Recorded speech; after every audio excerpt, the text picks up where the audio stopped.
Hi, guys, this is Joy, and today I want to talk about staying open to the path of love.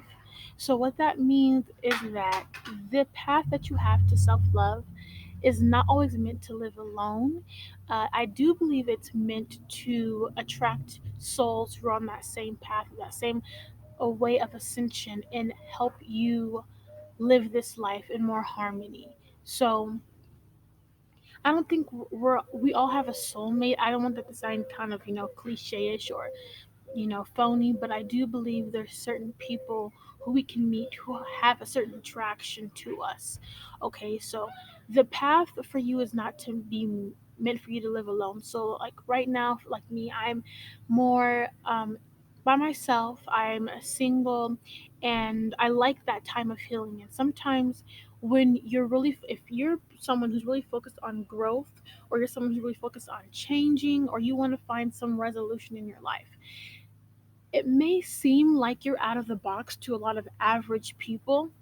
You may even find that family members and certain friends do not vibe with you on that same level. That doesn't mean that they're bad or that, you're good and it's different. It just means that you are connected to whatever's within you that lets you know things are a little out of place, or maybe you really desire to live a certain way, maybe you really desire to be on a certain level with certain people.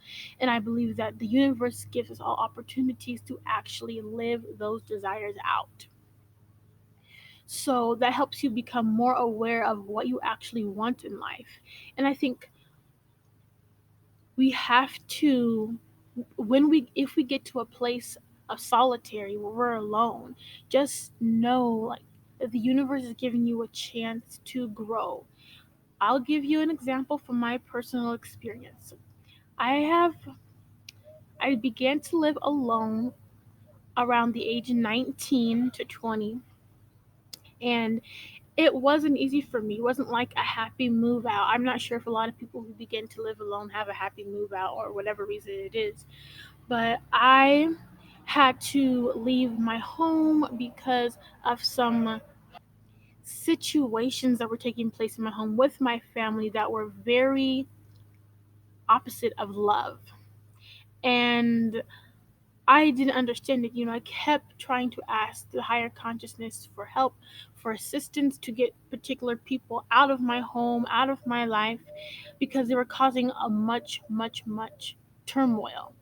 And it happened to be the point to where I was the one who had to move, and I was the one who had to leave out of my own house and leave my own vehicle. It was a lot of things tied into it, but I didn't know how much of a blessing. I had no idea what was going to start with me living on my own. It gave me time to realize who I am. I came from a place of not liking one thing about myself. That's how bad I was. A lot of people who grew up with certain traumatic experiences, a lot of people who grew up with certain difficult situations, it's hard for them to form something good about themselves in their mind if all that they believe in life they've received was something negative, something that made them cry, or something that made them feel discomfort, or something that made them hurt. So being alone by myself helped me to gather my own personal energies, helped me to forgive myself, helped me to forgive others, helped me to realize the good that I have and really operate in it, and I appreciate that. But on that same time, I noticed there wasn't very many people who I could really have some type of relationship with.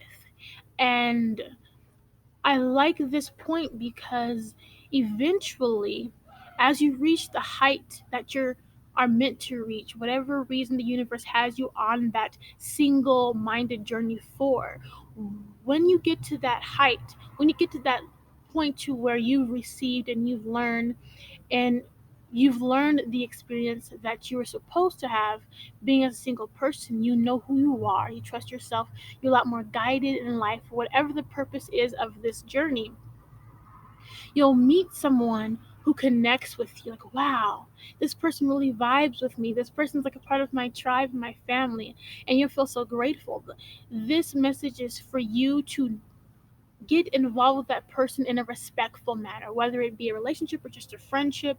Be open to it. Sometimes we're so used to being alone that we're kind of like, we isolate ourselves. But when that opportunity comes, let it come and enjoy the moment, because when you have someone by your side, you feel this extra kick of energy. You feel like you're not alone. You feel like the sun has risen in your life and someone finally hears your heart and you feel connected. I think the universe shows its love or its care and compassion for each one of us by this type of experience.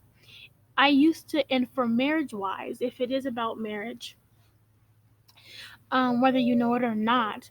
I used to feel that in order to be the perfect wife or in order to have the perfect family, I need to be at that complete point in my life. I need to be at that peak of the mountain before anyone feels like I'm worthy of being in a relationship with them. And the message that's also sent out is that someone is going to love where you are, and they're going to love where you want to be even more.